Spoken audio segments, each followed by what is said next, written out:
Hey there, you guys. It's Irene from ireneline.com, and I wanted to talk to you today about anxiety.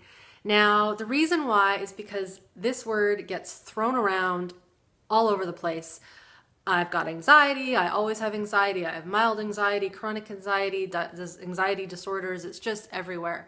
And what I have learned in my years of doing this work and with my colleagues, my students, talking with people, is that anxiety is nothing more than sensation in the body that we cannot manage, contain, and resolve and release.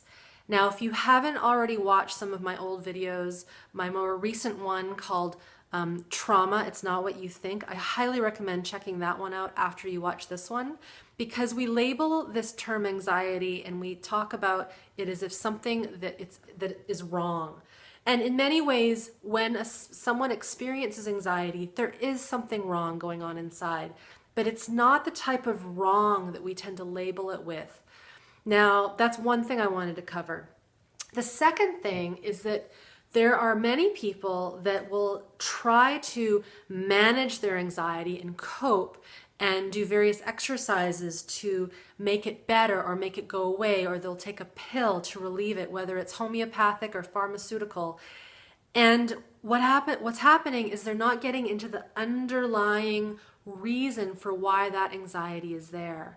Now, this is a very big topic, but one reason that deserves mention is that there are early traumatic experiences that occur to us when we're really small, even in utero, that can set up the nervous system, our autonomic nervous system, which is the nervous system that governs our fight, flight, and freeze responses. When we have things that occur when we're really little that throw that system off and put us into fear, threat, helplessness, or there's unpredictability in the environment, if we don't do the work to recover from that and to resolve those wounds, those early wounds, we will carry that anxiety to the end of time. Time does not heal that kind of feeling of threat or fear. So here's what I mean by early trauma. And I'm going to stick with one type of early trauma. I'm not going to go into the kind of abusive trauma that occurs when there is a household that's dysfunctional, or there's physical abuse, emotional abuse, sexual abuse, where there's parents that have depression, or there's alcoholism, or there's not enough food on the table, or shelter, or growing up in a war-torn zone. All that stuff I've just told you right now, that can contribute to a person and their nervous system being in a state of anxiety until it gets healed and dealt with at a very organic level. Okay, so that's one kind of early imprinting that can cause horrendous anxiety, and if left too long, depression. That's kind of how the spectrum works. I guess it would be this way from what you're watching, right? So you might start out with something that's anxiety, but then the system, it can't deal with it. So then what it does is it shuts down, and then we go into more depressive states. Many people that have chronic anxiety, they will say that they also have depression. They go both together. They're like cousins.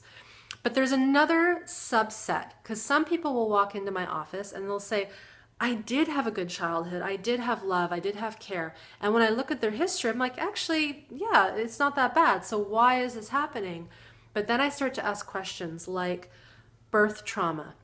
What occurred when you were being born into the world? Were there complications, right? Was there a lack of oxygen for a moment? Was there a horrific C-section that occurred, emergency?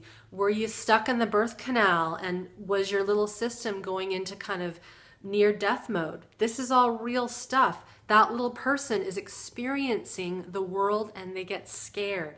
The other thing that can occur early on is if we have early hospitalizations due to high fevers, burns, sickness, viruses.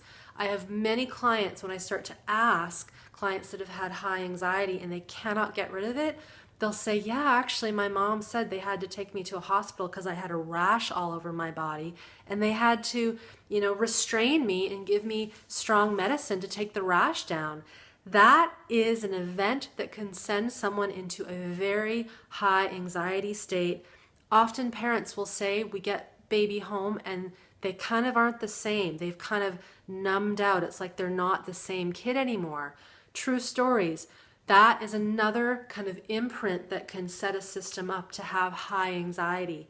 The other one would be surgeries a little later on, getting tonsils out when you're a little kid, having a bone set. Even dental surgeries can leave a little one very, very scared. Eye surgeries are another common thing that occurs really, really young.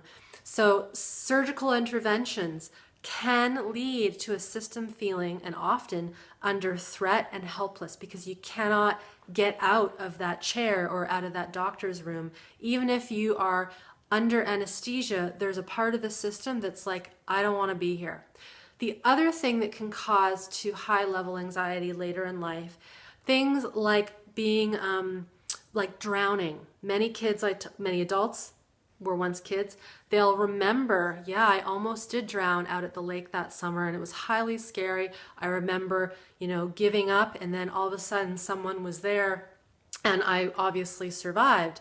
So drownings are one. Choking on food, another one.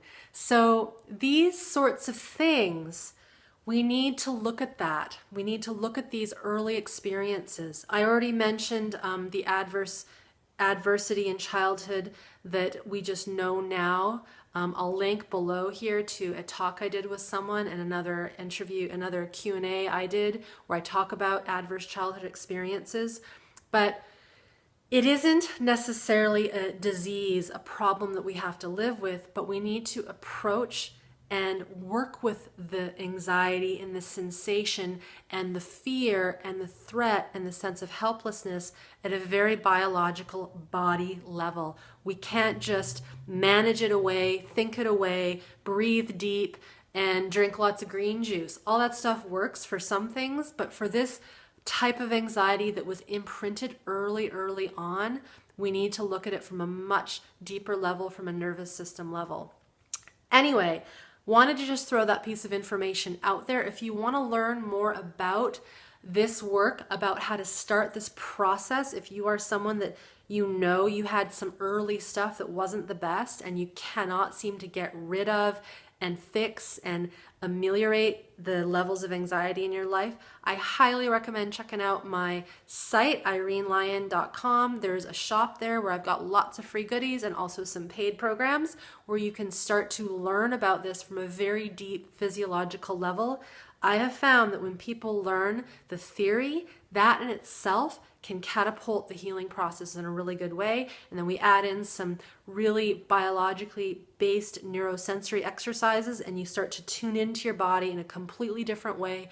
Very different than meditation, very different than just deep breathing, very different than trying to clear the mind.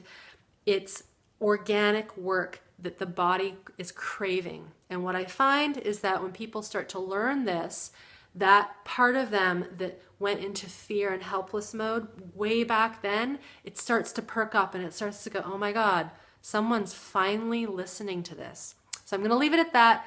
If you are watching this and you're not on my website, head over there, irenelyon.com. You can sign up for my updates. There's lots of free stuff, like I said, and leave me a comment, leave me a question. I would love to hear from you. Take very good care.